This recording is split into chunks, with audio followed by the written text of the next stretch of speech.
Ladies and gentlemen, the Vice President of the United States of America, J.D. Vance.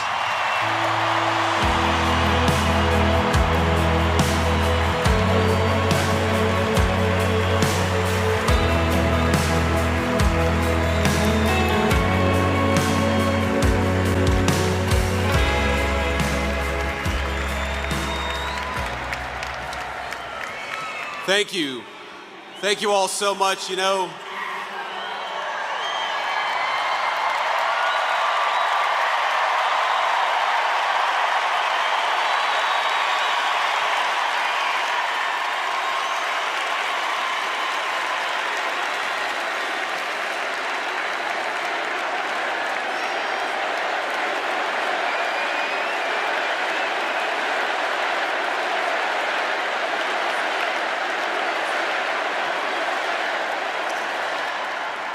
I can't help but think that they tried to silence my friend Charlie Kirk. They tried to silence our dear friend Charlie Kirk. And tonight, we speak with Charlie and for Charlie louder than ever.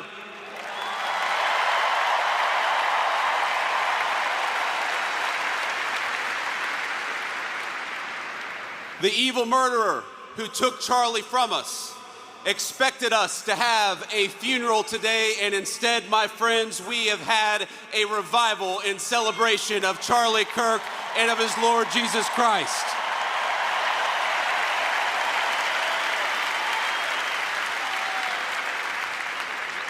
We gather here in this stadium in the hot Arizona sun, shielded in a great shining city our fathers raised out of the desert. And from this desert, Charlie Kirk built a movement. He transformed the face of conservatism in our own time, and in doing so, he changed the course of American history. To rising generations across this country, Charlie exemplified kindness, courage, and a commitment to open debate. And he was a great debater, and we loved him for it. But Charlie loved debate not because he excelled at it, but because it was the vehicle for bringing the light of truth to dark places. And Charlie Kirk brought many truths in his life.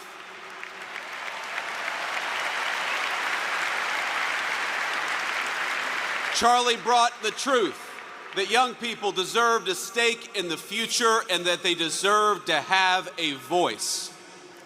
He brought the truth that marriage and family were the highest callings, far more important than any job or educational credential. He brought the truth that our nation would fade unless it brought order to its neighborhoods and prosperity to its people. He brought the truth that life was precious and we must fight to protect it at all stages and at all times.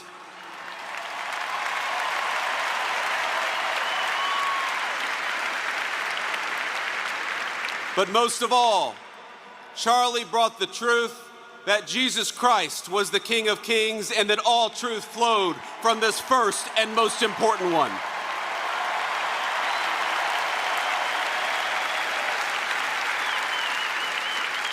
But Charlie, he did so much more than tell the truth, he lived it. Charlie understood that the best evangelization was not in what you said, but in how you lived your life.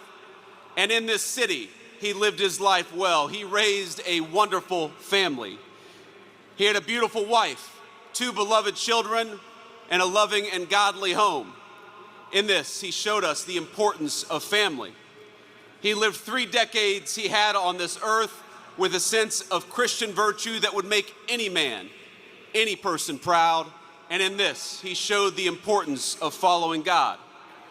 He was a kind-hearted man, a hard-working person, and any parent would be proud to have him as a son. In this, he showed the virtue of industriousness. He was present and loving as any child would hope of his or her father, and in this, he showed the importance of strong Christian fatherhood.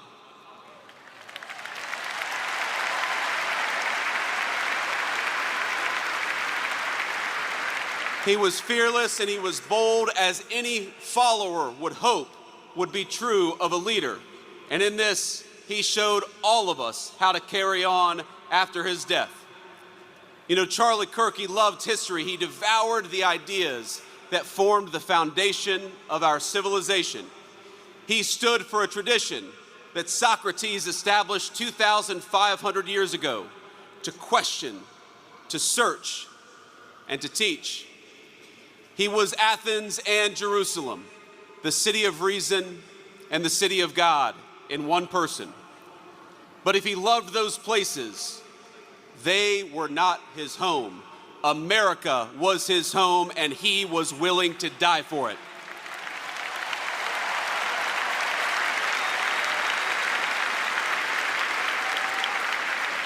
You know, Charlie, he loved this country with a contagious intensity. Anybody who talked to him knew it and felt it. He knew that America was a beautiful place and we had these incredible ideas, but he also knew that our country was a covenant between the generations past, present, and future. He believed this country's best days were not behind us, but ahead of us. But he knew those better days would have to be earned. They would have to be worked for. We would have to sacrifice and work and tell the truth. He knew that America wouldn't be saved just by pulling together seminars or talking about the right kind of books in front of the right kind of people. The movement which he created demanded more. It demanded courage. It demanded hard work. It demanded building, and it demanded leaders. And my friends, in Charlie Kirk, we found a great American leader.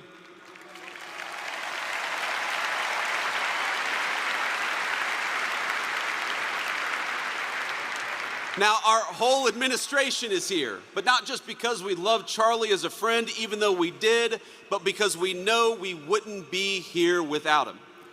Charlie built an organization that reshaped the balance of our politics. Turning Point brought millions of young people into conversation with one another, brought millions of people into advocacy. He asked of us, not just that we talk about saving our country, but that we actually go and do it, and we do it together.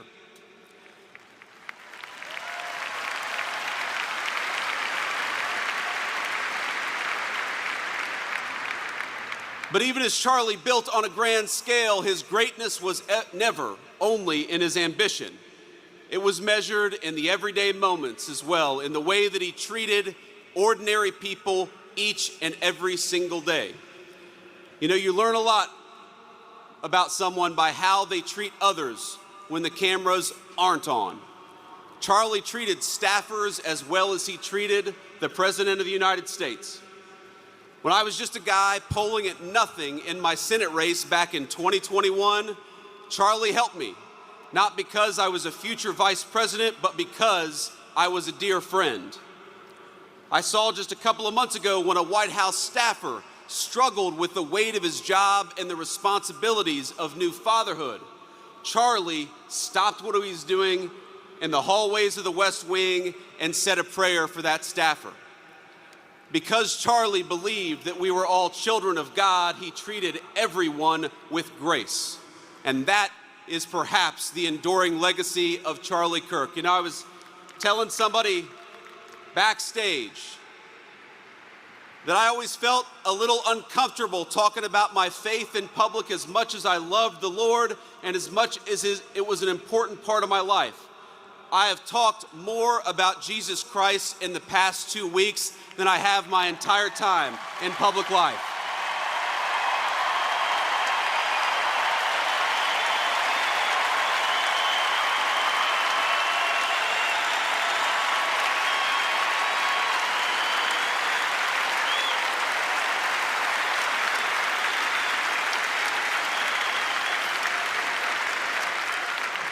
And that is an undeniable legacy of the great Charlie Kirk. You know, he loved God. And because he loved God, he wanted to understand God's creation and the men and women made in his image. Now, much has been said over the last week about Charlie's ability to approach any topic, any person in good faith, an achievement that was only possible because Charlie knew that we were all children of God. He knew deep down the truth of Scripture, and from that confidence, everything else flowed. That unshakable belief in the gospel led him to see differences in opinion, not as battlefields to conquer, but as way stations in the pursuit of truth. He knew it was right to love others, your neighbor, your interlocutor, your enemy. But he also understood his duty to say what is right and what is wrong, to distinguish what is false from what is true.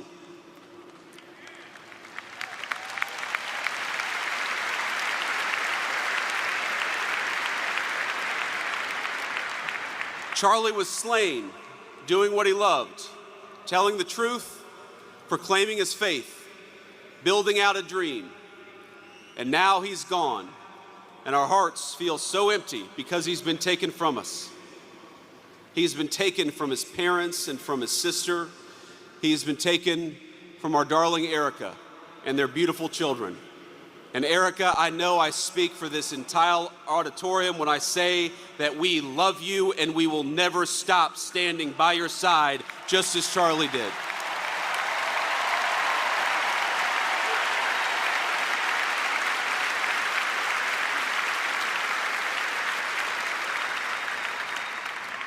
He was taken from us by those who despise the virtues that actually made our civilization great to begin with: dialogue, truth-seeking, family, and faith. In the wake of his death, we have seen some of the very worst parts of humanity. We have watched people slander him. We have watched people justify his murder and celebrate his death. I know that this makes you angry just as it has made me angry. But it is easy in these moments to see only the worst of our fellow man. I found myself wishing that I could pick up the phone and talk to my friend and ask him for his advice and his counsel, to ask him how to respond to such hate and the souls from which that hate springs. But I can't call my friend because he was murdered for speaking the truth. I can only guess at what he might say and what he would encourage me to do. And here's what I think. I think he would encourage me to be honest that evil still walks among us, not to ignore it for the sake of a fake kumbaya moment, but to address it head on and honestly as the sickness that it is.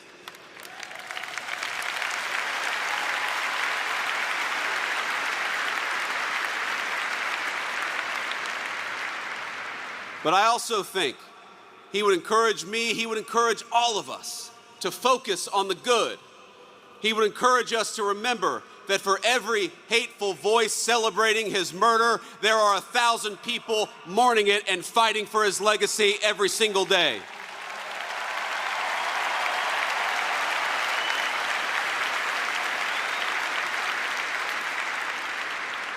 He would tell me to pray. I'm certain of it. He would tell me to pray for my friends, but also for my enemies. He would tell me to put on the full armor of God and get back to work.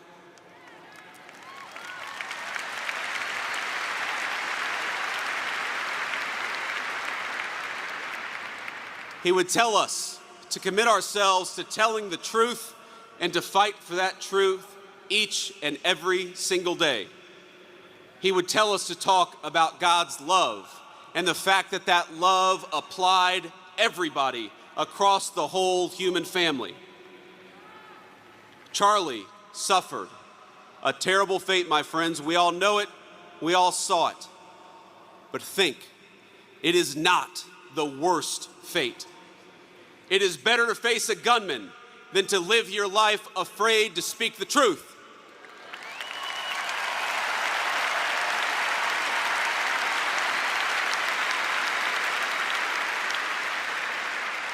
It is better to be persecuted for your faith than to deny the kingship of Christ.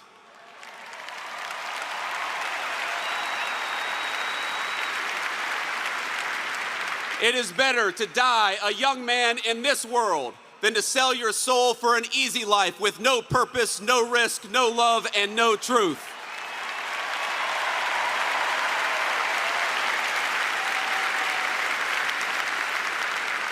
Christ told us in the Gospel of John, "I have said these things to you, that in me you may have peace. In the world you will have tribulation, but take heart, I have overcome the world."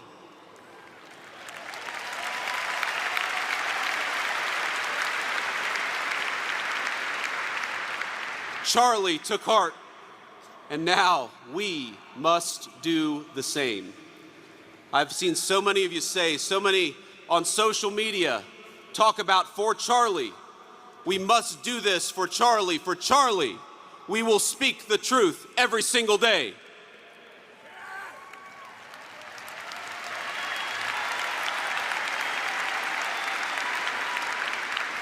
For Charlie, we will rebuild this United States of America to greatness.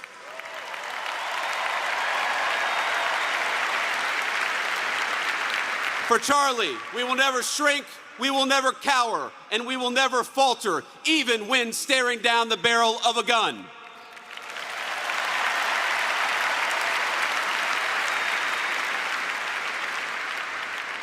For Charlie, we will remember that it is better to stand on our feet defending the United States of America and defending the truth than it is to die on our knees.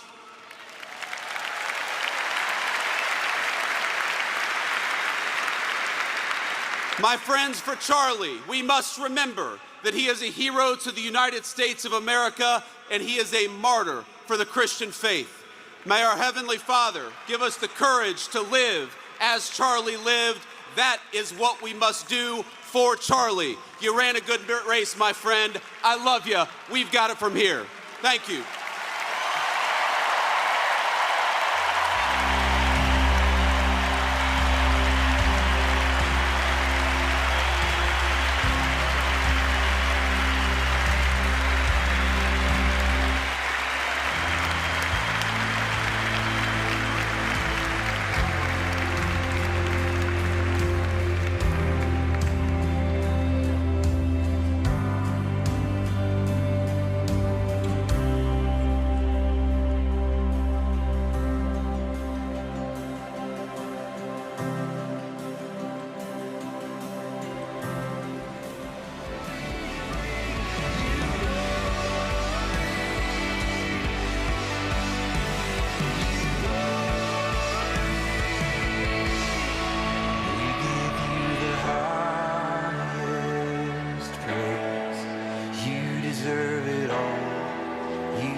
Please give a warm welcome to Mrs. Erica Kirk.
Hello.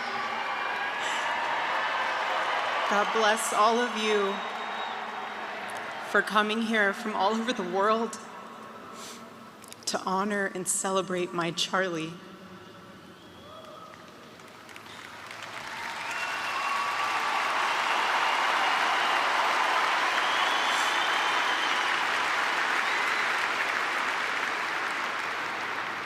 Just a few miles from here, 2 years ago at America Fest 2023, Charlie delivered a speech on stage for our TPUSA Faith event.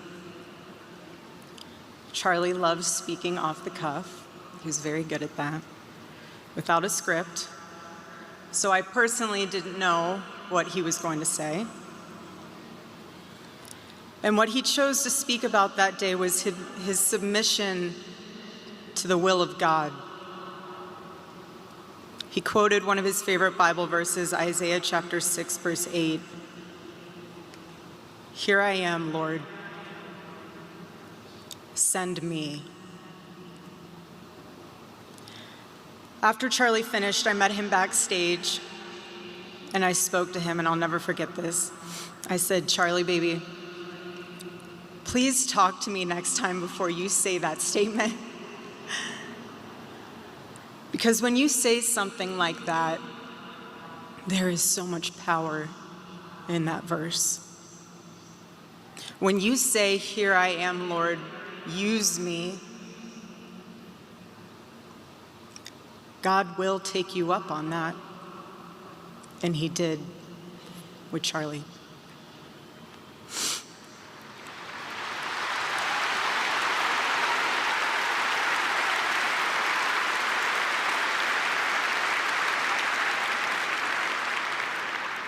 "11 days ago, God accepted that total surrender from my husband and then called him to his side. More than anything, Charlie wanted to do not his will, but God's will. And over these past 11 days, through all the pain, never before have I found as much comfort as I now do in the words of our Lord's Prayer, 'Thy will be done.'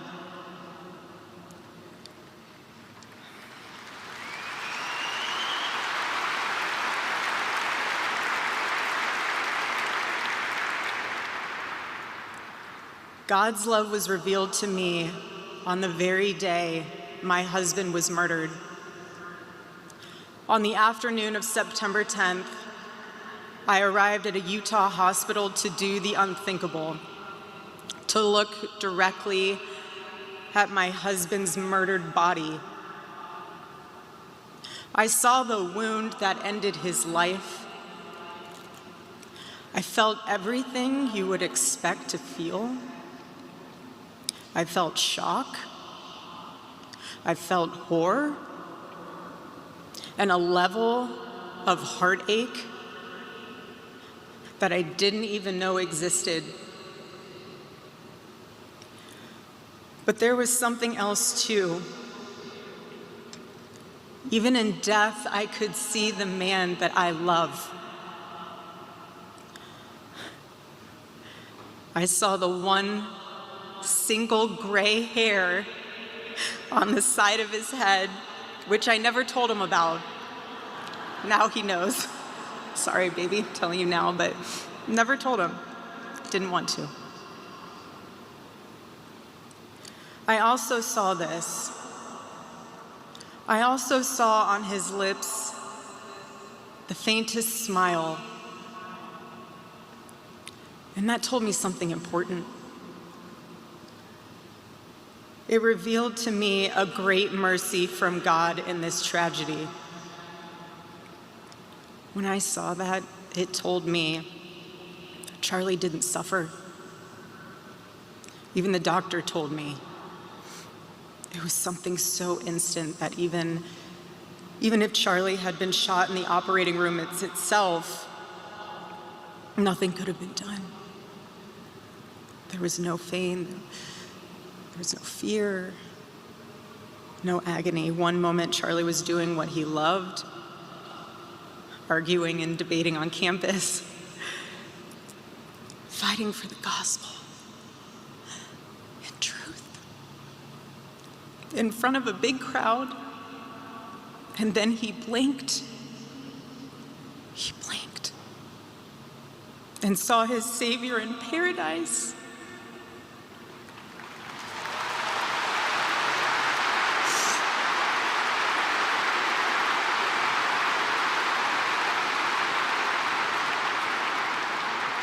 And all the heavenly mysteries were revealed to him. God's love continued to be revealed to me in the days that followed. The next day on the tarmac in Air Force Two, I confronted Usha Vance, precious woman. I held her hand and I told her, honestly, I do not know how I am going to get through this. She told me something. She said, you know when you're on an airplane with your kids and it's the last 15 minutes of the flight and things are crazy, kids are not cooperating, toys are flying everywhere and everyone's screaming. And you think to yourself, I cannot wait for this flight to land. And it's 15 minutes before you land. And she told me, you will get through these 15 minutes and the next 15 minutes after that. Usha, I don't think you realized it then, but those words were exactly what I needed to hear.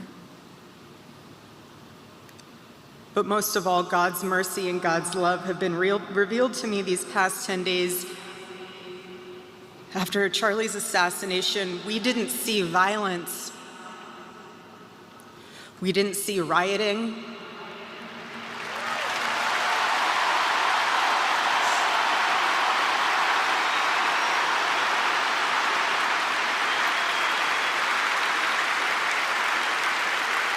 We didn't see revolution. Instead, we saw what my husband always prayed he would see in this country. We saw revival.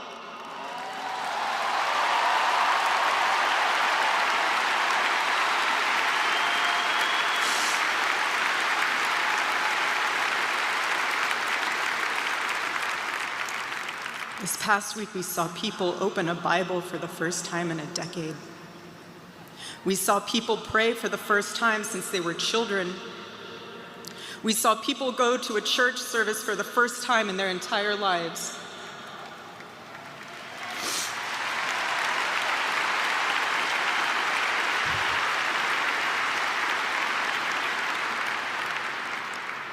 Charlie liked to journal. And I say this because he did it to remember important moments and sayings that affected him. And one of the things he wrote in his journal was this: every time you make a decision, it puts a mark on your soul.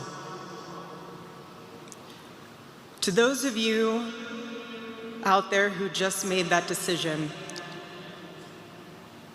and took the first step toward a spiritual life, I say thank you and welcome.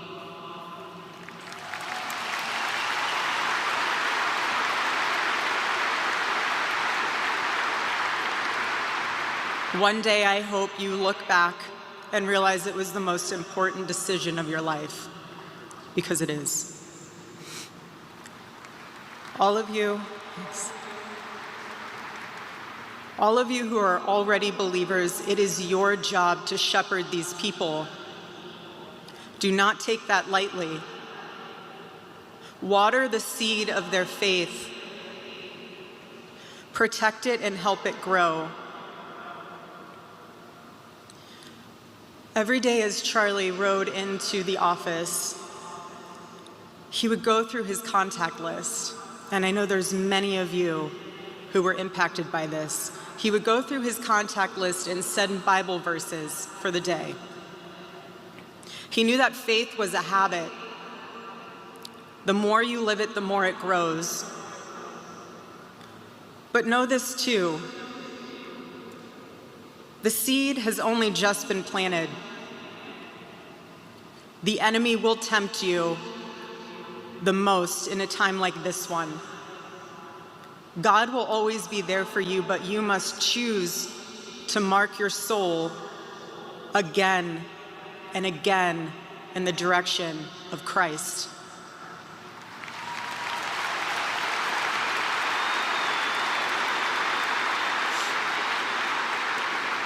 Pray again. Read the Bible again. Go to church next Sunday and the Sunday after that, and break free from the temptations and shackles of this world.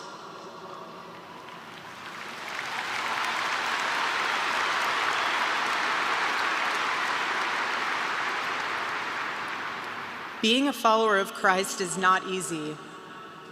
It's not supposed to be. Jesus said, if anyone would come after me, let him deny himself, take up his cross and follow me. He said he would be persecuted. He said we would be persecuted. And Charlie knew that and happily carried his cross all the way to the end. And I want all of you to know,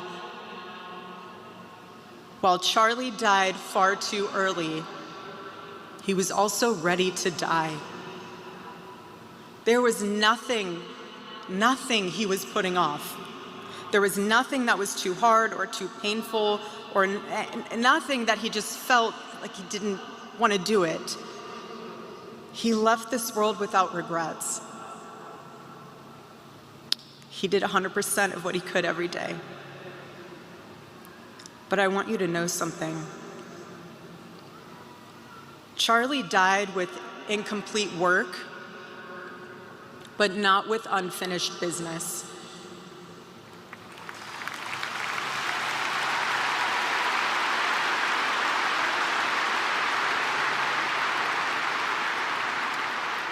But I will miss him. I will miss him so much because our marriage and our family were beautiful. They still are.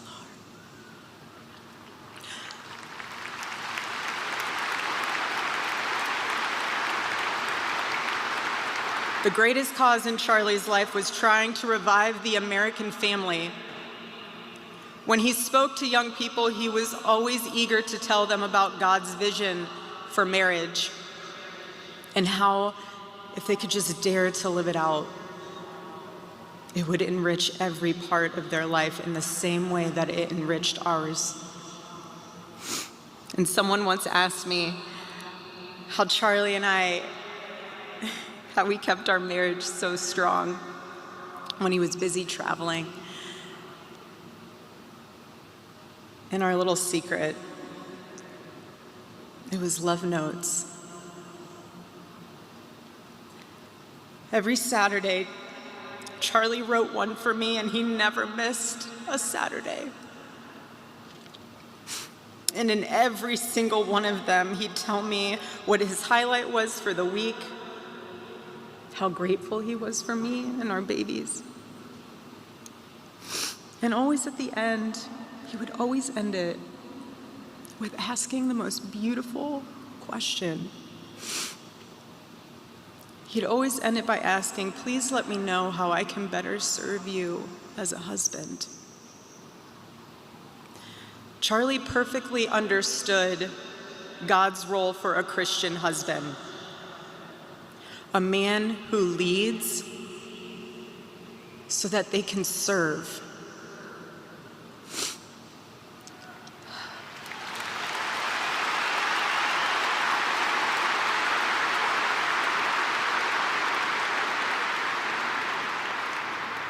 To all the men watching around the world, accept Charlie's challenge and embrace true manhood.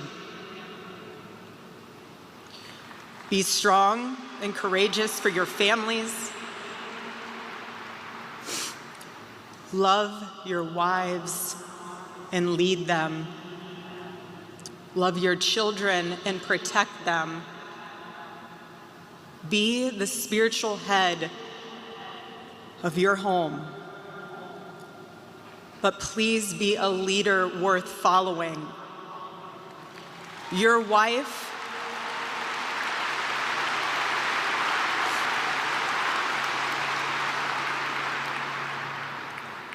is not your servant. Your wife is not your employee. Your wife is not your slave. She is your helper. You are not rivals. You are one flesh working together for the glory of God.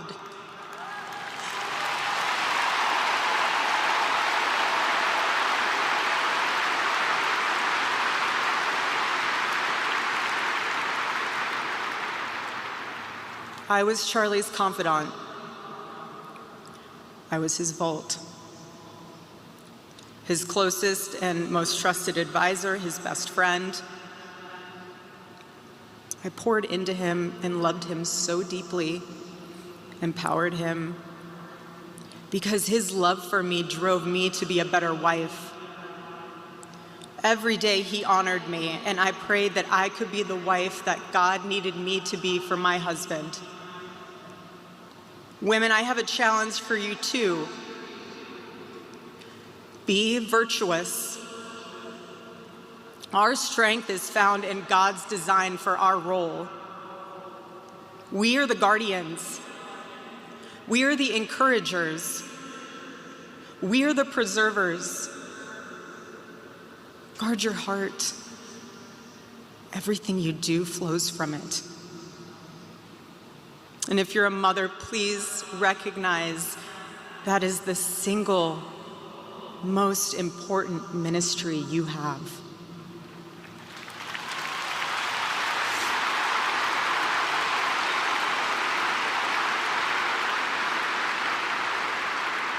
In our home, because Charlie traveled a lot, we tried to travel with him where we could. But I made sure that when Charlie returned from work, it was his sacred landing place, away from the worries of the world.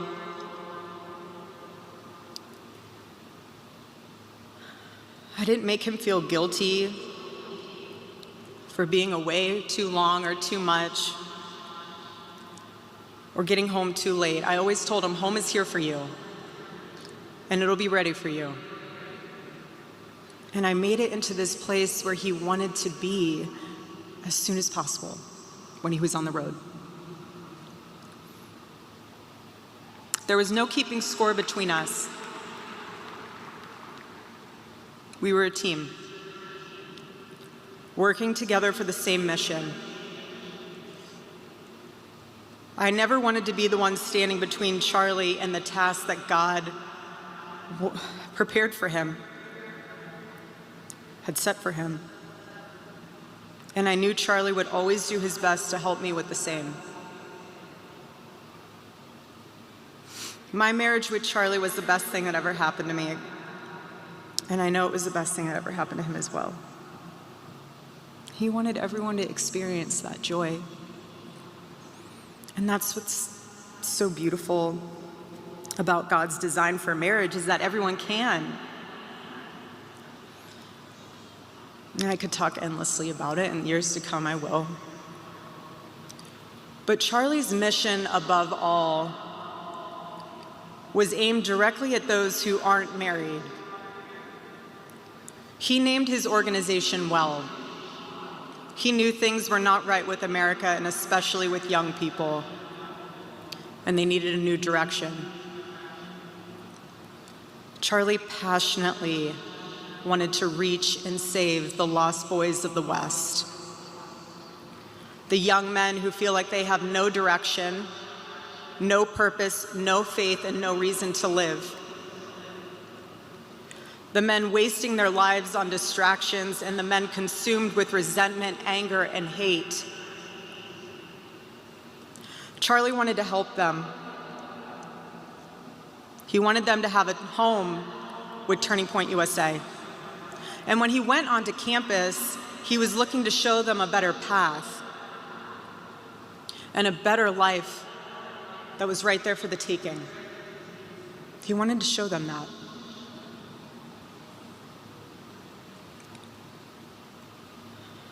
My husband, Charlie, he wanted to save young men just like the one who took his life.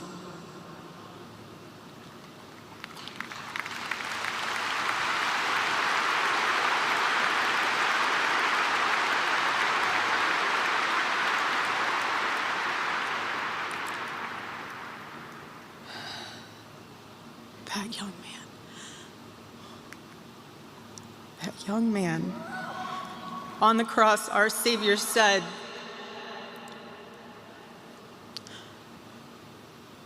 "Father, forgive them, for they not know what they do." That man, that young man, I forgive him.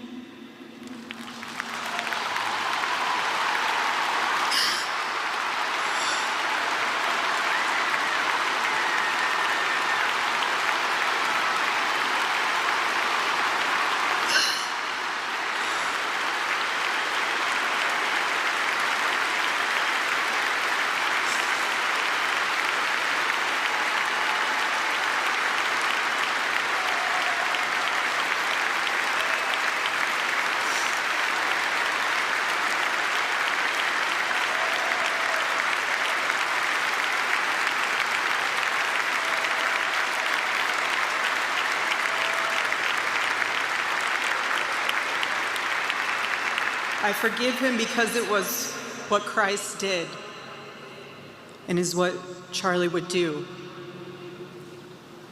The answer to hate is not hate.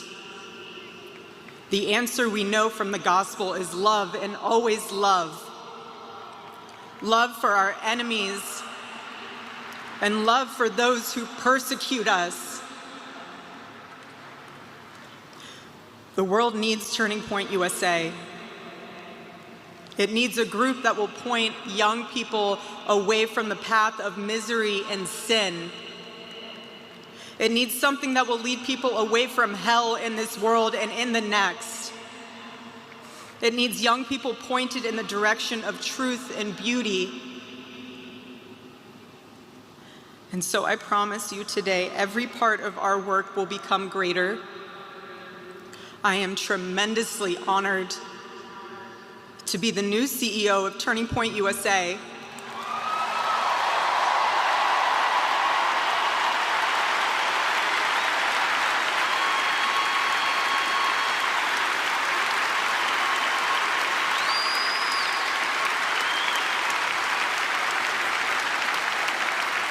I do not take that lightly. Charlie and I were united in purpose. His passion was my passion, and now his mission is my mission. Everything that Turning Point USA built through Charlie's vision and hard work, we will make 10 times greater through the power of his memory. Chapters will grow, thousands of new ones will be created. TPUSA Faith will add thousands of new pastors and congregations.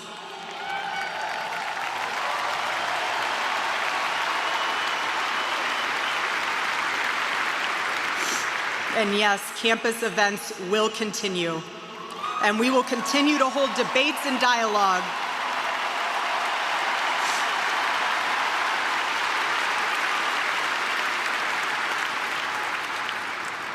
The First Amendment of our Constitution is the most human amendment. We are naturally talking beings, naturally believing beings. And the First Amendment protects our right to do both. No assassin will ever stop us from standing up to defend those rights, ever.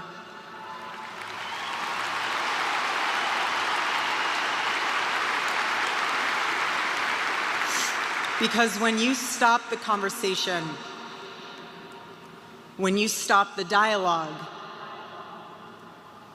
this is what happens. When we lose the ability and the willingness to communicate, we get violence. And as I stand here now and I look at this beautiful photo of my husband in front of me, hanging in the stadium, I think of my husband 13 years ago. I hadn't met him yet. He was 18 years old, a man barely out of high school, running around the halls of the RNC without $1 in his pocket and a single contact in his phone. People who saw him said that he didn't know what he was doing, but he did. He did know what he was doing. He knew exactly what he was doing. He was going to change the world, and he did. Charlie's life was a turning point for this country. It was a miracle. Let that miracle that was Charlie's life be your turning point as well. Choose prayer. Choose courage. Choose beauty. Choose adventure. Choose family. Choose a life of faith. Most importantly, choose Christ.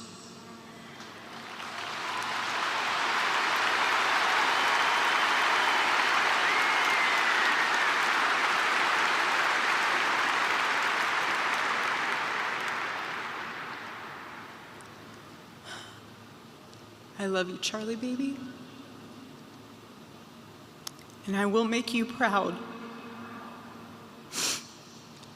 God bless you all, and God bless America.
Very awful comments. People are really sick. I don't know how they say all those fake accounts. They just go into YouTube channel and start comment and talk shit, okay? But this is how it is.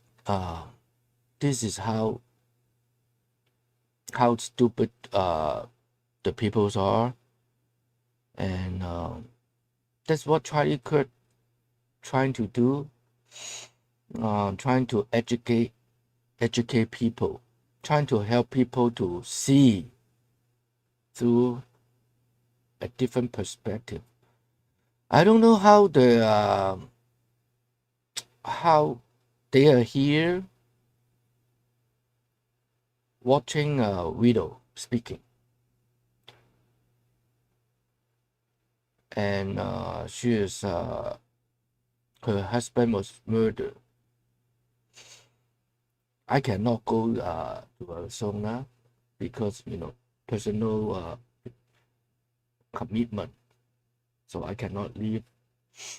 Take a day off, and then after everything I'm finished, I was thinking of postpone this video and do it tomorrow.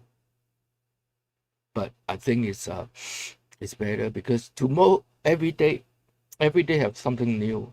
Every day have different issue. Every day we don't know what's going to happen tomorrow.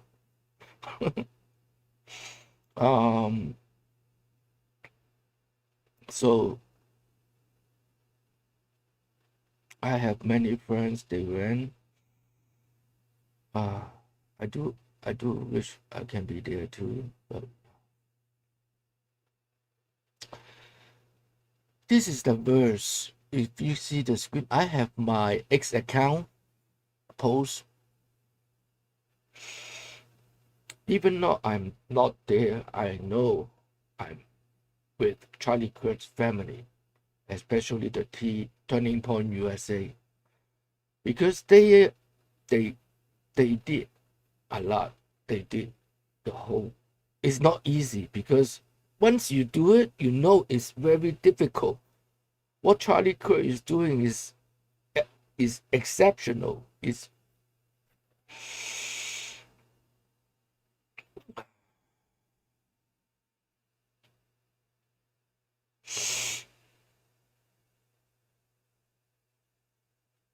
And constantly 2 weeks already. No, it's very difficult. Because we share the same goal. Charlie, Turning Point USA, we all mega. We love President Trump. We love we trust President Trump. And we see what President Trump did for us. How safe. Everything has changed. Well, we are not talking about saints. Nobody is perfect. But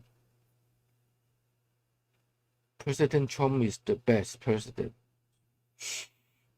And when I was thinking about Turning Point USA, about Mrs. Kirk, that is, I did another verse before. I did talk about this one before.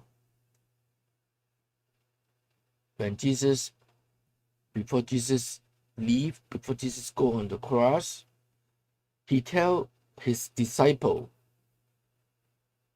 and because I only used a part of the ceremony, part of Dr. Carson, no,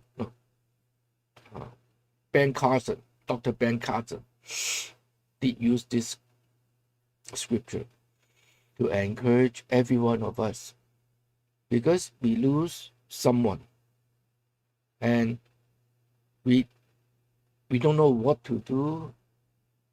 Not me, because I'm old enough, I know what to do, but a lot of young people, they may get lost, they may get confused. Many people will ask why God allows this kind of thing, because they love Charlie. They like to see Charlie in their school campus. Now it's gone. But we just witnessed what happened. Most assuredly, I say to you, that's what Jesus said, unless a grain of wheat falls into the ground and dies, it remains alone. But if it dies, it produces much grain. That's what Charlie's been doing. He who loves his life will lose it, and he who hates his life in this world will keep it for eternal life. So I hope this can Mrs. Kirk.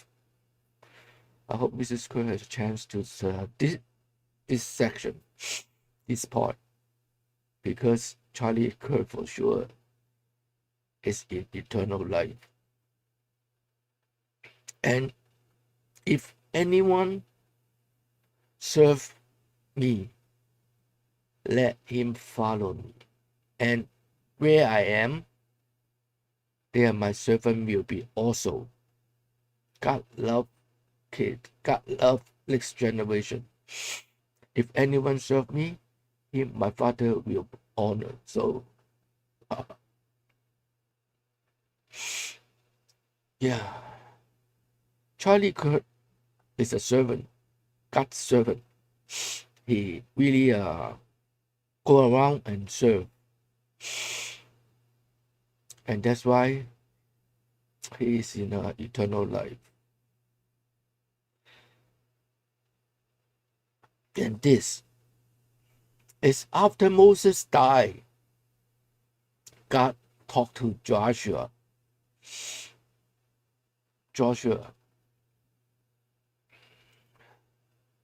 And also, Turning Point USA is going to have a promised land. I don't know what promised land. I don't know what the Turning Point USA promised land will be. And the Charlie will know. I know the staff in Turning Point USA will know. Mrs. Kirk will know. There will be a land going to give it to them. So be strong and very courageous. Be careful to obey all the law my servant Moses gave you. Do not turn from it to the right or to the left. That's what Charlie been doing. He is not right, he's not left. He's open dialogue. He is for America. I don't know. The fake news media keep spinning. We the people. I always we the people. We the Christian are always on the center. Do not turn from it to the right or to the left, that you may be successful whenever you go. Amen. This is what God promised Joshua. May God also keep this promise to Turning Point USA and give strength to Mrs. Kirk. And next, we are going to continue. We're going to continue with President Trump.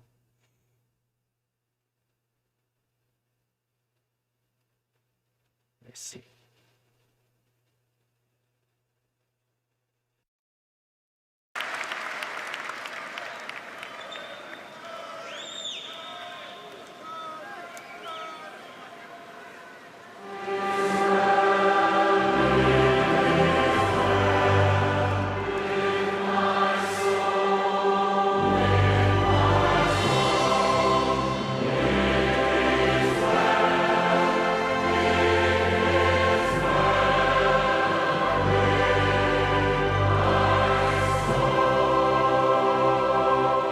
Please welcome to the stage the 45th and 47th President of the United States, Donald J. Trump.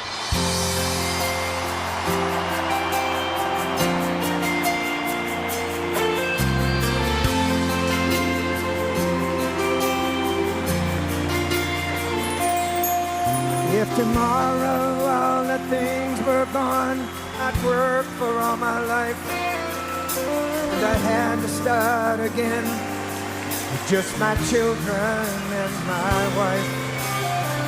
Thank my lucky stars to be living here today, where the flag still stands for freedom, and they can't take that away. And I'm proud to be an American, where at least I know I'm free. And I won't forget the men who died, who gave that right to me. And defend her still today. 'Cause there ain't no doubt I love this land. God bless the USA.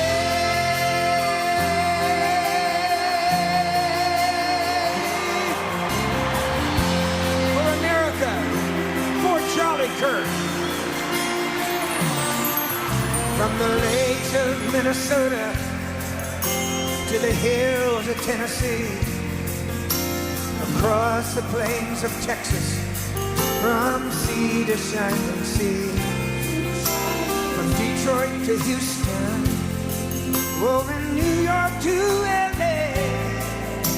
There's pride in every American heart, and it's time we stand and say that I'm proud to be an American, where at least I know I'm free. And I won't forget the men who died, who gave that right to me. And I gladly stand up next to you and defend her still today. 'Cause there ain't no doubt I love this land. Sing it! God bless the USA.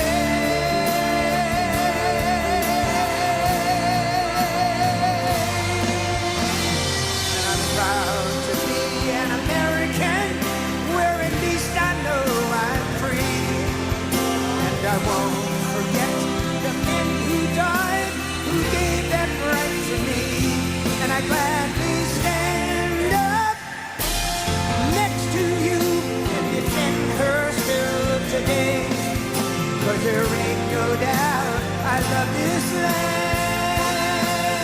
God bless the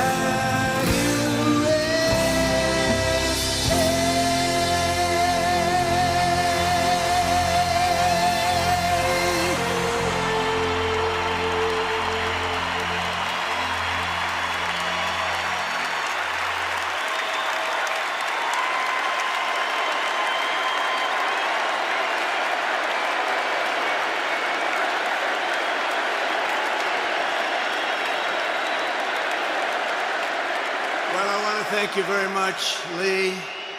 You've been there from the beginning with us, Lee, and we appreciate it. Nobody can sing that song like Lee Greenwood. Thank you very much, Lee, very much for being here. And his voice has not changed, you know? Pretty amazing. And a special thank you to Erica, because today, America is a nation in grief, a nation in shock, and a nation in mourning. Less than 2 weeks ago, our country was robbed of one of the brightest lights of our times, a giant of his generation, and above all, a devoted husband, father, son, Christian, and patriot. Charles James Kirk was heinously murdered by a radicalized, cold-blooded monster for speaking the truth that was in his heart. He was violently killed because he spoke for freedom and justice, for God, country, for reason, and for common sense. He was assassinated because he lived bravely, he led boldly, and he argued brilliantly without apology. He did what was right for our nation. And so on that terrible day, September 10th, 2025, our greatest evangelist for American liberty became immortal. He's a martyr now for American freedom. I know I speak for everyone here today when I say that none of us will ever forget Charlie Kirk, and neither now will history.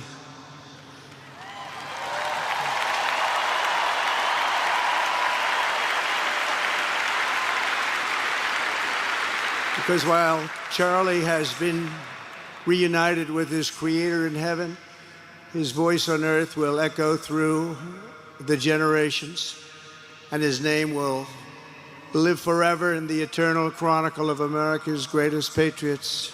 He will live forever. To Charlie's incredible and beautiful widow, Erica. We know the weight of this monumental loss is almost unbearable. But even in the midst of heartache and pain too great to even fathom, you have somehow found the strength and deep faith to be a comfort to millions and millions of people. And thank you very much, Erica. Thank you very much.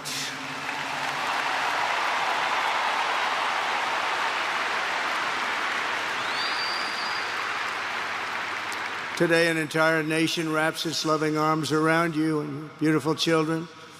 We share in your immense and overwhelming sorrow, and we vow that we will do everything we can to ensure that your children grow up in a land where their father is honored and revered as a great American hero. That's what he is.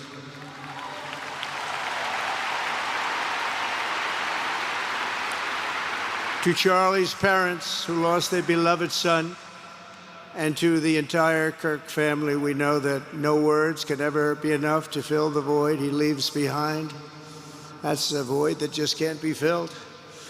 But I hope the extraordinary outpouring of emotion over these past 11 days has comforted you with the knowledge that your son brought more good and love into this world in his 31 short years than most people, even very, very successful people, can bring in a lifetime.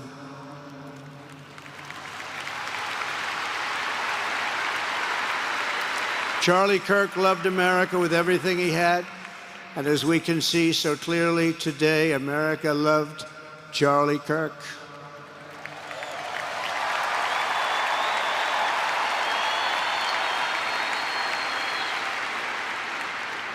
And he could always draw a big crowd. Look at this today. Look at what's gone on.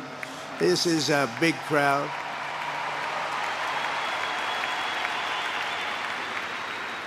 Here today we have the Vice President of the United States, J.D. Vance. We have the Speaker of the U.S. House of Representatives, Mike Johnson. We have countless members of the United States Senate, and I'm sorry I'm not going to introduce you, but I'll be up here. They're all over the place. And likewise, the House of Representatives, they're all over this big stadium. This is not an arena, this is a stadium. Our great cabinet and this stadium packed with rafters of people, not to mention the one across the street that also has tens of thousands of people, and they're watching us on screen right now.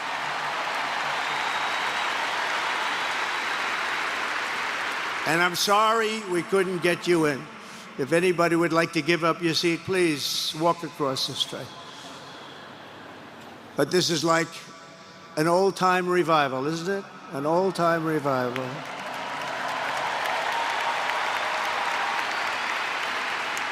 For millions of Americans, especially young people, it is agonizing and unthinkable to say goodbye to a patriot whose heart still had so much to give. It's so much.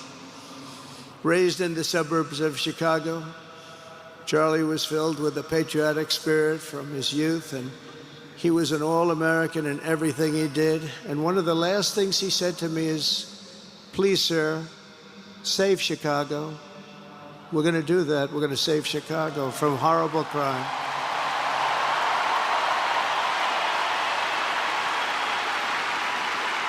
In high school, he was the quarterback of the football team and the captain of the basketball team. He was a good athlete. A lot of people don't know that about Charlie. He was an Eagle Scout who spent his school lunch breaks listening to another champion for liberty, somebody that he greatly admired, Rush Limbaugh.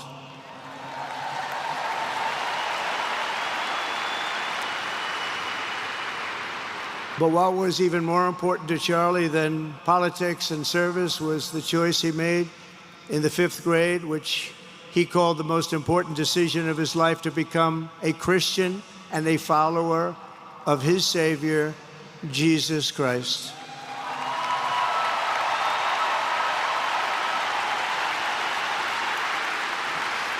Inspired by faith and his love of freedom, Charlie did something remarkable when he was just 18 years old. On the advice of a mentor who told him to put off going to college because he was doing so well, he devoted his life to converting young people to the conservative cause. How did he do? Take a look. How did he do?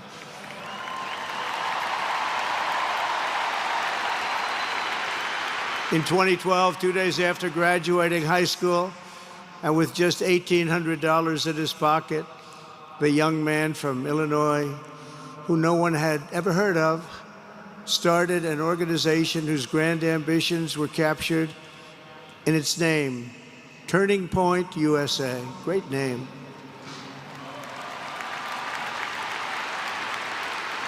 And I have a feeling it's going to be bigger and better than ever before. Does that make sense? It's going to be bigger and better than ever before. Look at what's happening. 12 years ago, Charlie walked onto his first college campus, the very liberal University of Wisconsin at Madison. He set up a card table and put up a sign with 3 words: "Big government sucks." Could you believe that? That's Charlie. That day, Charlie talked to every student who approached him, most of whom were probably quite a bit older than he was. Finally, after many hours, he found the first ever Turning Point chapter leader. His first year out of high school, Charlie traveled 300 days raising money and taking his message to campuses all over the country. He lived out of his parents' basement, and they actually loved having him there. They loved Charlie. Everybody loved Charlie. And on the couches of friends and supporters, he lived off couches for 2 years, 3 years, then life started getting a little bit different, but he was always the same. For 5 years, he refused to take a paycheck, but day after day, he worked from 5 a.m. in the morning till 11 p.m. in the evening, always. His staff remembers that he wore Walmart jeans and T-shirts from the Goodwill store. Remember the Goodwill store? It wasn't easy, but Charlie wasn't in it for money at all, never has been. Money was never his thing. He was always in it for the mission. As he liked to say even back then, we have a country to save.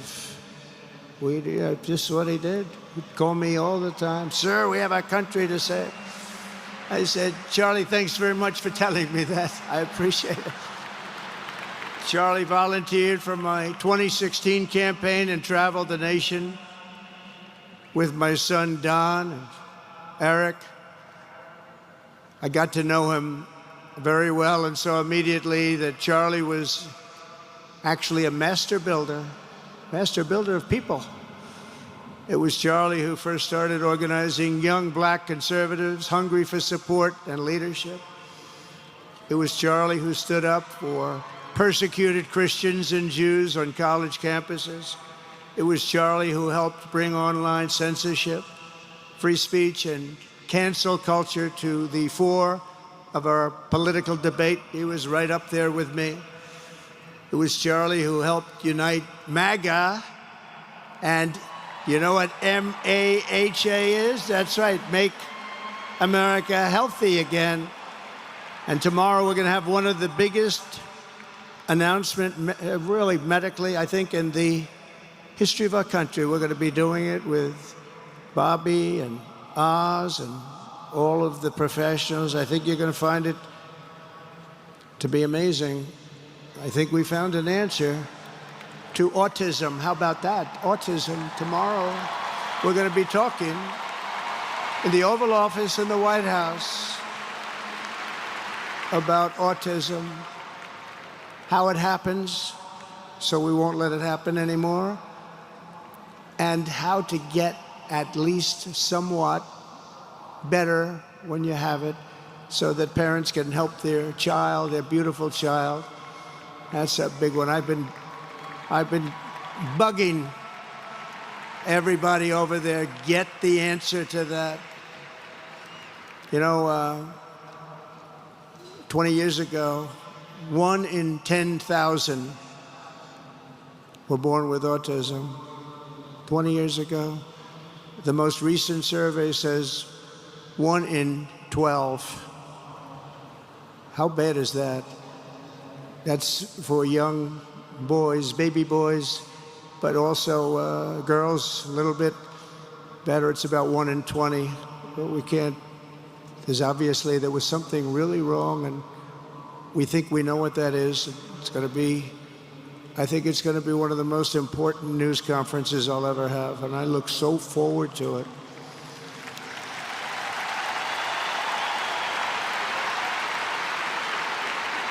And you know who else looked forward to it? Because he knew. I'd tell him a little bit about what was going on. Was Charlie. He would have been front row center, believe me. We'll be missing him tomorrow. It was such a big deal for him, too. He brought together Donald Trump, Bobby Kennedy, right here in the great state of Arizona 1 year ago. Remember that? What a night, what a day that was. And it was Charlie who was among the first to speak to me about a man from Ohio by the name of J.D. Vance. Have you ever heard of him? He's doing a good job.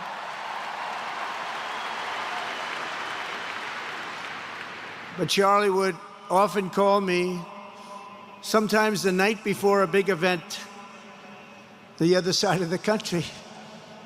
And he'd ask me, he'd say, do you think you could come and speak at the event? The following day, right?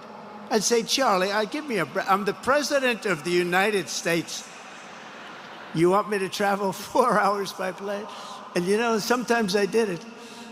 He was a very good guy. He was a very convincing guy.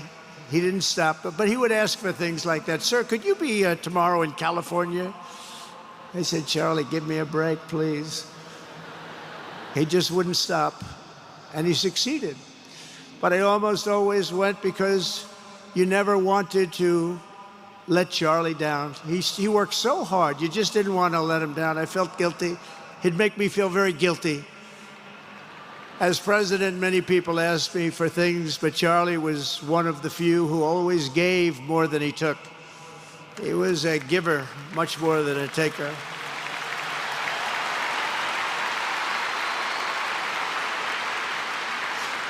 And no matter how big Charlie became, no one was too small for him to notice. He was good to everybody. Didn't matter. Several years ago, a fourth grader asked Charlie to appear on his podcast, which was probably only watched by the parents of that fourth grader. And Charlie, who was actually pretty hot at the time, to be honest, he agreed, and the boy asked for advice. Charlie replied, the left, I call it the radical left. I call it sometimes the radical left lunatics. But Charlie didn't say that. He called it the left. He was probably right, but I can't help it. I can't help it. So he said the left, radical left lunatics, may have all the money in the world, but they can never outwork me. I will wake up as early as I need to about himself. I will stay up as late as I need to, and I will never stop fighting for our country. And he did this until his dying breath. That's what he was doing.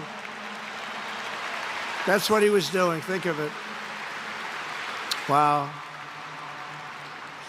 What a horrible moment. I was in the Oval Office when I heard they came in, and it was like a surreal experience, a terrible, terrible. I had some very big people in the Oval Office, and I was in the midst of a very important conversation for our country, big people, the biggest. And I said, you have to leave now. When they told me that, they told me in front of a group of very powerful people, I said, you have to leave now, right now, please. Right now, you have to leave, go. By his own determination and skill, Charlie Kirk built Turning Point from his humble beginnings, the beginnings that nobody believed could ever end up something like this, into a great movement and a juggernaut of American politics. And you know, we have a massive stadium loaded up with people, but he got tremendous crowds before he had this kind of horrible news and before we had to hear what happened so terribly. He delivered more than 250 speeches a year at over 200 colleges and universities, and that was at a time when it was not really vogue to go to colleges and universities if you were a conservative. It really took great courage.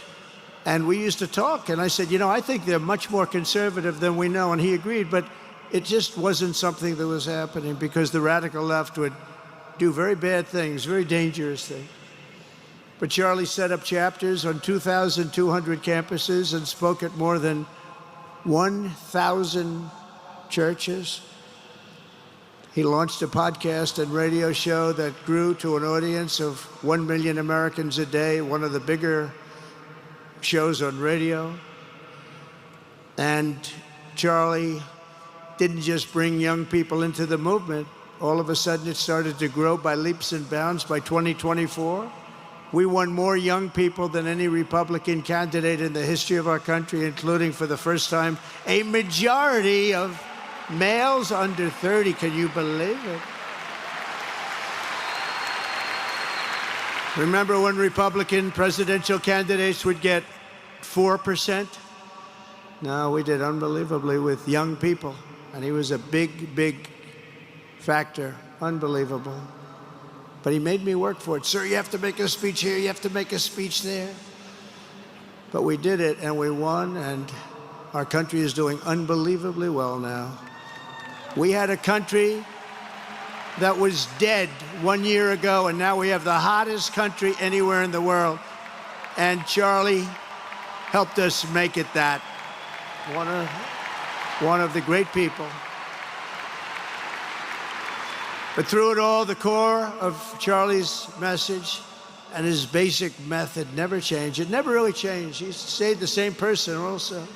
At every campus event, Charlie asked the people who disagreed with him to come forward, and instead of silencing them, he handed them a microphone and let them speak. And he'd convinced so many of them. It was a pretty amazing thing to watch, actually. Shortly before Charlie arrived on campus, the day he was assassinated, a staff member texted him that there were many critics and students who were opposed to his views, and rather strenuously in the crowd. And that actually made him feel good because he wanted to convince them. He understood. He really did. He understood what was right. And he was right about that. A lot of it was based on common sense, by the way. Charlie wrote back to the staff member saying, I'm not here to fight them. I want to know them and love them, and I want to reach them and try and lead them into a great way of life in our country. In that private moment on his dying day, we find everything we need to know about who Charlie Kirk truly was. He was a missionary with a noble spirit and a great, great purpose. He did not hate his opponents. He wanted the best for them. That's where I disagreed with Charlie. I hate my opponent, and I don't want the best for them. I'm sorry. I am sorry, Erica. But now Erica can talk to me and the whole group, and maybe they can convince me that that's not right, but I can't stand my opponent. Charlie's angry. Looking down, he's angry at me now. He wasn't interested in demonizing anyone. He was interested in persuading everyone to the ideas and principles he believed were good, right, and true. Before each appearance, he prayed these words: God, use me for your will. Always said the same thing: use me for your will.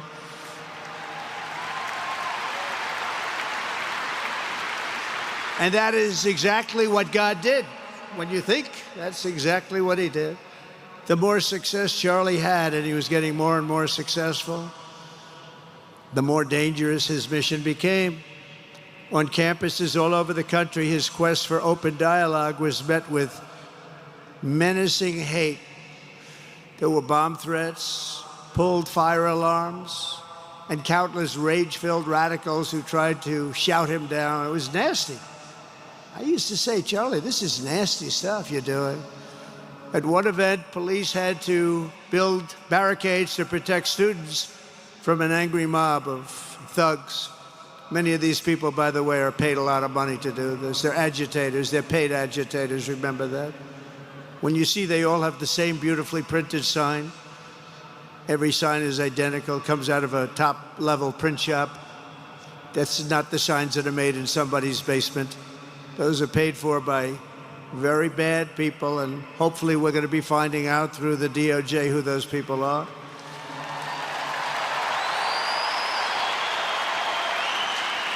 At another college, Antifa terrorists shattered windows, threw rocks, and tried to storm the building where Charlie was speaking. It was a really bad one. Often dozens of police officers were needed to prevent left-wing violence. And the violence comes largely from the left. You don't hear that from too many people, do you? And virtually every day for years before he was murdered, Charlie received these horrible death threats. People don't know. I used to talk to him about it. He said, I got some threats. He always felt that when they actually made the threat, they were not the ones to worry about. The ones to worry about were the ones that don't make the threats. And I think you know what I mean. He knew the risks, but he and I shared a certain motto, never back down and never ever surrender. Just don't surrender, never back down. He believed in it so strongly. So strongly. And he's right. He's totally right.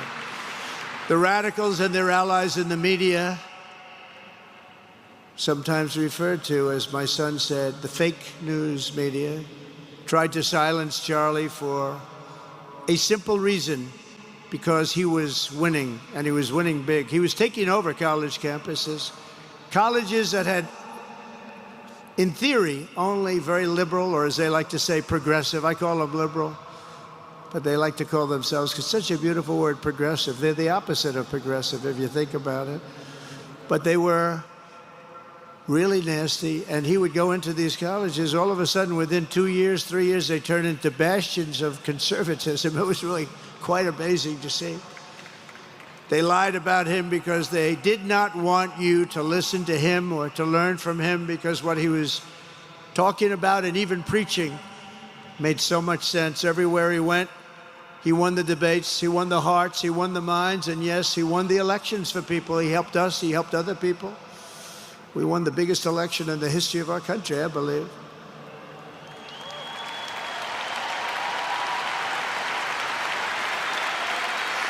Charlie Kirk was without a doubt among the most influential figures in the most important election in the history of our country. The election of, that beautiful day, November 5th, 2024. Do you remember that day? It was 9 months ago. What a day that was. I mean, we had a pretty good day in the first one. And I must tell you, on the second one, we had a phenomenal day. But a lot of bad things happened. And now that's not even questioned. They cheated like dogs, but we got them back, didn't we, huh? We got them back. But we owe Charlie a profound and eternal debt of gratitude now. Just like Charlie and Erica made Turning Point hot, we are looking at a country that has the chance to attain a level like never before. Tariffs are making us rich again, richer than anybody ever thought was possible. And the only one challenging them are people that hate our country or foreign countries that are paying a price, because they did the same thing to us for years. They took advantage of us, but we're making money, we're becoming richer and richer, and we're taking care of our people better and better when we do that. And we can take care of other countries better and better, but we're doing unbelievably well. The tariffs have really been a hold. The election was big, but the tariffs, because of the election, came in. And remember, other nations do that to us. And Charlie understood that. He saw the money. He saw what was coming into our country, and we can use that for Medicare, Medicaid, Social Security, all of these things that we fight so hard for. And that's exactly what's happening. The numbers are incredible. When the news finally came out on election night last November that the race was officially won, came out pretty early in the night. Charlie was live on camera. In that moment, he was overcome with emotion. I've never seen him like this. He was so happy. For a long while, he said nothing. His eyes were filled with tears, and then he buried his face in his hands, and he started crying. That wasn't the Charlie I knew, but in thinking about it, it actually was the Charlie I knew, because he had a tremendous heart. He just wanted what was good for our country, and he saw us going in such a horrible direction. Lovingly, Eric, and this was so beautiful, Erica put a MAGA hat on to cover his bowed head. I like that very much. MAGA, we love. Does everybody love MAGA? Make America Great Again.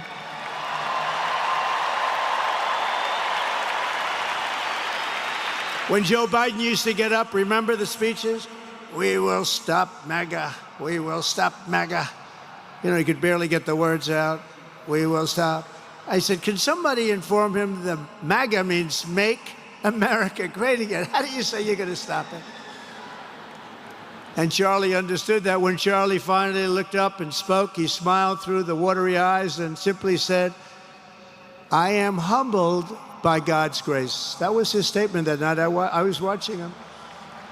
I was very impressed, actually. It showed he had a big heart. Every single American should take a long, hard look at the twisted soul and dark spirit of anyone who would want to kill a young man as good as Charlie. To kill anybody, but to kill a man like this, he didn't deserve this. He didn't deserve this. Our country didn't deserve this. And anyone who would make excuses for it are just out of their mind. Charlie's murder was not just an attack on one man or one movement. It was an attack on our entire nation. That was a horrible attack on the United States of America. It was an assault on our most sacred liberties and God-given rights. The gun was pointed at him, but the bullet was aimed at all of us. That bullet was aimed at every one of us. Indeed, Charlie was killed for expressing the very ideas that virtually everyone in this arena and most other places throughout our country deeply believed in. But the assassin failed in his quest because Charlie's message has not been silenced. It now is bigger and better and stronger than ever before, and it's not even close. And it's rare that such a thing happens, but Charlie is bigger today than he was. Think about it. Just 2 weeks ago. He's bigger today than he was 2 weeks ago. Now, that may not help his friends and loved ones, of which there are so many. It may not help Erica and those beautiful children who have to suffer so horribly through this moment, but they know it's true. He's bigger now than ever before, and he's eternal. He's eternal. And I just want to say we love him. And he's looking down at us right now, and he's saying, wow, that's a great crowd. He's saying, that's a great crowd.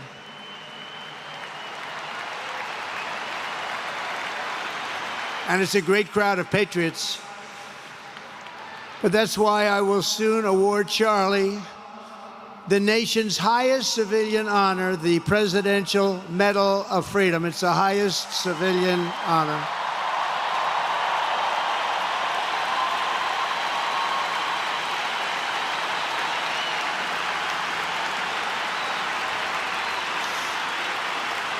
And we will do the ceremony at our beautiful White House in a very safe Washington, D.C., a place that Charlie truly revered. You know, we stopped the crime in Washington, took 12 days. Now you can go to restaurants, you can walk down the middle of the street with your wife. You can have your wife walk alone down the middle of the street. She's going to be in good shape. What a difference. What a difference good management really makes. But it's, I'm so proud of that Washington, D.C. You know, it's one of the worst in the nation, in the world. And now it's considered a very safe city. And it's also, I passed it yesterday, I went through it, and the lawns are good. It's like a different place. It's like the tents are gone, the threats are gone, the gangs aren't. there. We got rid of, we took out 1,500 career criminals, 1,500. If you have 3 career criminals, that can make a big difference. But I'm so proud of Washington, D.C., and now we're going into Memphis, and we'll get that one straightened out fast. And then we're going into some others, but we're going to go to Chicago, and we're going to have Charlie very much in mind when we go into Chicago, and we'll get that one straightened out. You have an incompetent governor who he thinks it's okay when 11 people get murdered over the weekend. He thinks you don't have any crime when 11 people get murdered and 28 people get shot. He says he's got crime. No, they don't have it under control, but we'll have it under control very quickly. So we're going to be doing that. And Charlie loved what we were doing. He was so proud of what happened. He was there to see it. He's so proud of what happened in Washington, D.C. As you know, the depraved assassin who planned and executed Charlie's killing has been arrested and charged with capital murder. God willing, he will receive the full and ultimate punishment for his horrific crime. It's a terrible thing. Because you can't let that happen. You can't let that happen. Can't let it happen to a country. The Department of Justice is also investigating networks of radical left maniacs who fund, organize, fuel, and perpetrate political violence. And we think we know who many of them are. But law enforcement can only be the beginning of our response to Charlie's murder. Over the last 11 days, we have heard stories of commentators, influencers, and others in our society who greeted his assassination with sick approval, excuses, or even jubilation. You've heard that. So have I. Couldn't believe it. Some of the very same people who spent the last 8 years trying to sit in moral judgment of anyone who disagreed with them about politics suddenly started cheering for a murder. Incredible. You know the names. They're major losers, by the way. That will be proven out in a short period of time. Some of the very people who call you a hater for using the wrong pronoun were filled with glee at the killing of a father with 2 beautiful young children. And the same commentators who this week are screaming fascism over a canceled late-night TV show where the anchor had no talent and no ratings. Last week were implying that Charlie Kirk deserved what happened to him. No side in American politics has a monopoly on disturbed or misguided people. But there's one part of our political community which believes they have a monopoly on truth, goodness, and virtue, and concludes they have also a monopoly on power, thought, and speech. Well, that's not happening anymore. We've turned that corner very quickly. Tragically, atrocities of this kind, and the kind that we saw in Utah, of all places, are the eventual consequence of that kind of thinking. If speech is violence, then some are bound to conclude that violence is justified to stop speech. And we're not going to let that be justified. The tradition of reason and open debate that Charlie practiced is not a pillar of our democracy. In many ways, it's the basis of our entire society. It's the right and inheritance of every free American, the greatest legacy of the Enlightenment, and among the most treasured achievements of civilization. We will defend it at all costs, and we will carry forward the torch of liberty that Charlie Kirk held so proud and so high. He was so proud, and he did hold that torch high. We will never, ever let it fail. We will never let it fail. But we're going to raise it higher than ever before. It's going to be raised, and this is the beginning. Perhaps it should be no surprise that Charlie, who spent his life speaking with the critics of these traditions, ultimately became convinced that we needed not just a political realignment, but also a spiritual reawakening. We did. And we have to bring back religion to America, because without borders, law and order, and religion, you really don't have a country anymore. We want religion brought back to America. We want to bring God back into our beautiful USA like never before. We want God back.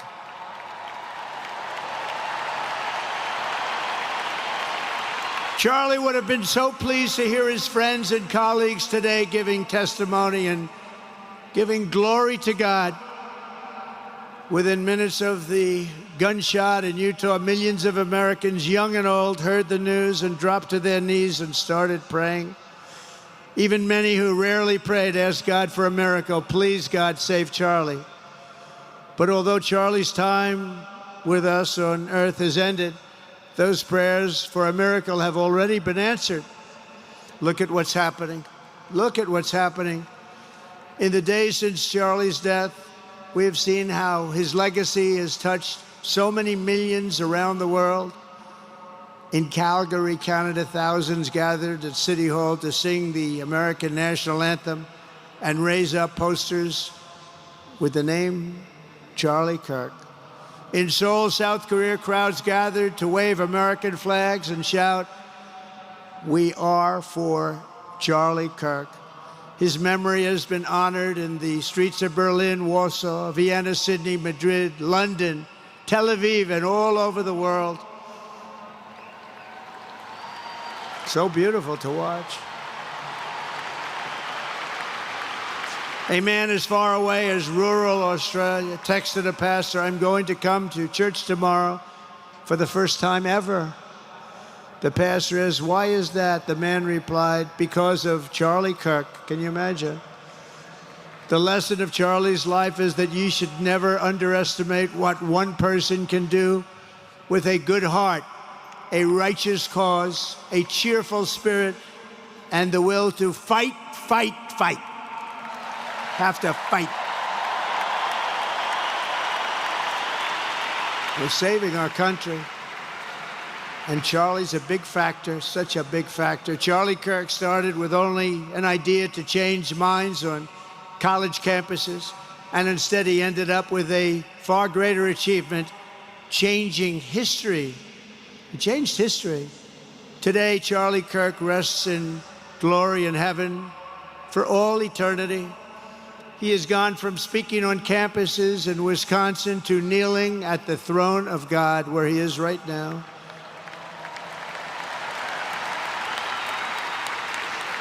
We grieve for the friend and leader that we have lost, but we go forward strengthened by his faith and bolstered by his courage and inspired by his example to defend the country he lived for the freedoms he died for, and the values in which he so deeply believed. He believed in values that we should all believe in. Charlie created something very special. It's called Turning Point USA. And under the leadership and love of Erica, it will become bigger and better and stronger than ever before.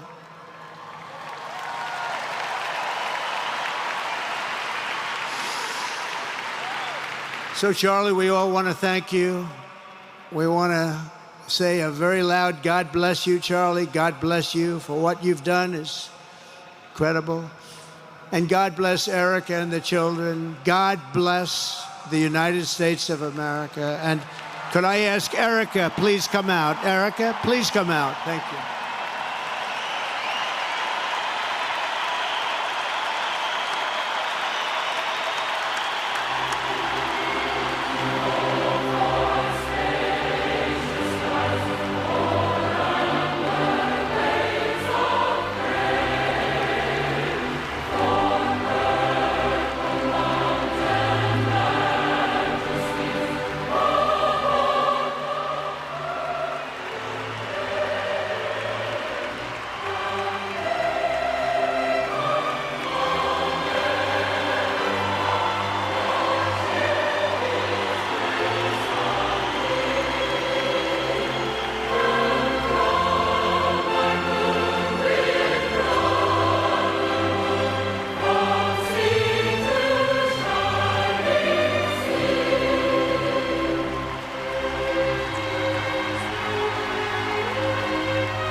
Thank you very much, everybody. Thank you very much, and good luck. God be with you. Thank you.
Welcome, welcome. Thank you. Thank you for your comment. Thank you for watching. And thank you for all the TDS stupid comment.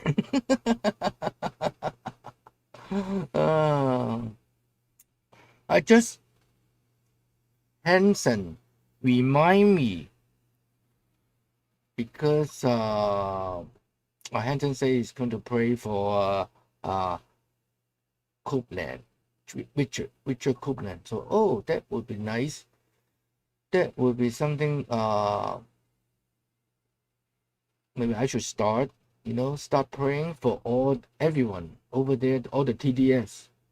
So, yeah, so probably I will start on this, praying for the TDS. I think that would be something I'm capable of doing, okay? And sounds okay? Let me double check, make sure the sounds are okay. Yeah, okay. This is supposed to the next topic. And I want to show you guys something very funny. How Gemini, this is from Gemini, okay? And how the, at this point, if you're using AI, it's not 100% accurate, okay? Who are running for CA governor 2026, okay? This is my question. And this is what they give me. The 2026 California race is shaped up with a number of candidates from both Democrat and Republican parties. It's an open race as current governism is turn limited. On Democratic side, some permanent name who have either announced or expect to run. Okay, this here at the list of the people who will run for this Democrat. Okay, the most popular one is, I think, Tony Viragoza.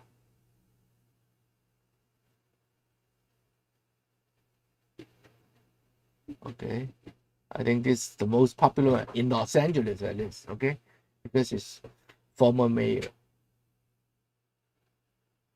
And actually, everyone is very popular. Okay, so we'll see. Patty Yee, I don't think she has chance. Okay, and Katie Porter is very popular too. Okay, so and then what happened is, and then I look down for Republican Party. Yesterday I talked about Steve Hilton. I also talk about Chad Bianco. And this one, I don't know. Hardy. Okay? So, and then something doesn't look right because missing a lot of names that I know also running. For example, like Mercury, Daniel Mercury. I know him. For a while, he's been running for a couple times already. So, I wonder why his name didn't show up. And see, this is how you use AI. Don't just stop right there. I just type, you missed the pastor. And then, see, so human. You are absolutely right. My apologize. I missed Chi-An, a prominent evangelical pastor who has announced his candidacy for California governor. Okay, he's running as a Republican. Han is well known as a senior pastor at Harvest Rock Church in Pasadena and is associated with the new Apostolic Reformation movement. His campaign is focused on what he describes as biblical values, and is a staunch supporter of Donald Trump. Thank you for your correction. So he just put one, So I said, still, I don't see the name of Daniel Mercury. Any more you missed? Oh, thank you again for the correction. So this is AI, okay? It's helpful. AI is helpful, but you got to know what you're going to ask. You got to know. And sometimes you have to repeat. Are you sure? Or something, you sure you giving me the right answer? Or you can just keep. It's how you use it. AI, Gemini especially. It doesn't matter. I think Gemini or Grok pretty much about the same, because they're reading this data. Is how they read the data. Thank you again for the correction. This is a crowded field, and new candidates are continuing to announce their intentions based on the latest information. Here are some other individuals who have either officially declared their candidacy or are widely considered to be potential candidate. Okay? This is from Democrats. So Democrat has more. And I don't know all of them. Michael Young, declare candidate, founder of Diamond Resort, who has also announced his run. Diamond Resort. Okay, this. I don't know them. Okay, on the Republican side, I know most of the Republican because I'm a Republican. Brandon Jones, okay. Brandon Jones is running, and Kyle, and this is the Daniel Mercury. This is the guy I'm talking about, Daniel Mercury. Okay, he's also running. Jimmy Parker, is former judge. Okay, so we have a lot of people. And Neil Saki, okay, I know him too. He know me, yeah. So Neil Saki is really good. It's really good because he was a farmer. His family is a farmer. So what's a farmer? Because of the Democrats destroyed his farms. He know how the water, all those things, how it goes, how it works. So he's really good at it. And Daniel Mercury, this guy, oh man, if he is a walking California Constitution encyclopedia, walking Constitution, walking California Constitution encyclopedia. Okay, he knows it inside out. So this is Daniel Mercury. Before Steve Hilton, I was thinking of finding a way. I'm not big channel. I don't know I'm not big channel. I don't know a lot of people, but just do my part. I was thinking of having it, but now I will explain later. Maybe I will explain tomorrow about why I'm supporting Steve Hilton. And I met him, and also I might put it too far, but I will explain tomorrow more detail. And I have a video from yesterday, so please go check it out. People already complain about my video are too long. Okay, almost 2 hours. Well, I appreciate all your comment. Well, put your name on the list, on the disc, instead of a TDS list. I was trying to put together a TDS list, TDS watch list. So the FBI, everyone, so FBI can monitor those people. But after Jensen mentioned about praying for those people, and also how Mrs. Kirk, saying about forgiveness, well, I think something maybe I should try. I'm just like President Trump. If you are not you are my opponent. Usually I'm not friendly. Okay, but maybe that will be a good start for me because I'm a business person too. Sometimes it is the world like it's you don't make the money, someone else make the money. Okay, I make the money, right? That's normal, and nobody will give up their seat when they are sitting at the chair. This and so everyone has to negotiate. Everyone has to do their best to earn the seat, any seat. Okay. Thank you very much for everyone. Wow, I got 89. Thank you very much. I didn't expect. I didn't know. I was telling my son, oh man, I'm going to start like this late. Maybe I don't have much viewer because everyone go to sleep at 12. All the Cinderella. Thank you very much. And my job, part of my job, okay, is try to bring out all the information as much as possible. I don't know all those Democrats candidates. I don't like them. Okay, I don't like those people. They're liars. So I don't want to get involved to get involved to interview them.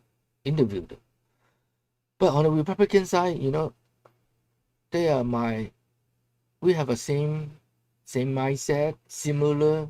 We cannot have 100% same people running for governor. So I will do my homework. I study and see who I like the most. So far, I think I like Daniel Mercury, but the chance for him to win is difficult because, politics require money. Okay, that's the reality of politics. We cannot pass what's it called? Wishful thinking. Wishful thinking in politics, and politics requires money. So I think because he just not coming up with as much money as other people, but I don't know. But right now I have Steve Hilton. I hope Steve Hilton will talk to him. We work together because we need a walking encyclopedia, walking walking California Constitution encyclopedia. Yes. Yes, his own channel, but most of the time he's on Instagram. Okay, so if people would like to know more about him, also it's fine. It's what's that? Off focus. Daniel for governor.com. It's very long. Okay, so people like him do that too. Miyazaki also is my friend also. Okay, so it's good to find out. Well, everyone, this is America.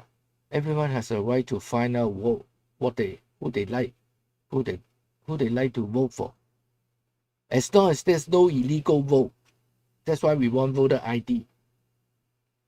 This common sense, and that's why we don't want Prop 50, because Prop 50 is a manipulation of our congressional map. Okay, so we want democracy. That's why we go against all those. We want people to go out and vote. Okay. No, I'm American. I know more than you, ECB. ECB or ECB. I know more than you, dumbass.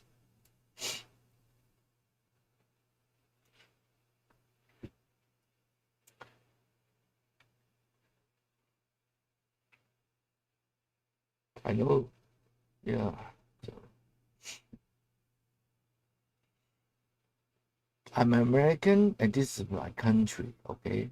So that's it. All right. Let's see. Get ready. All the buttons. A lot of buttons here. Okay. Well, thank you for your comment. Thank you very much. I will try my best to learn how to pray for you guys. How to pray for all the TDS. How to pray for ECB. Dumbass. I speak English. You cannot listen. You don't know the English? ECB?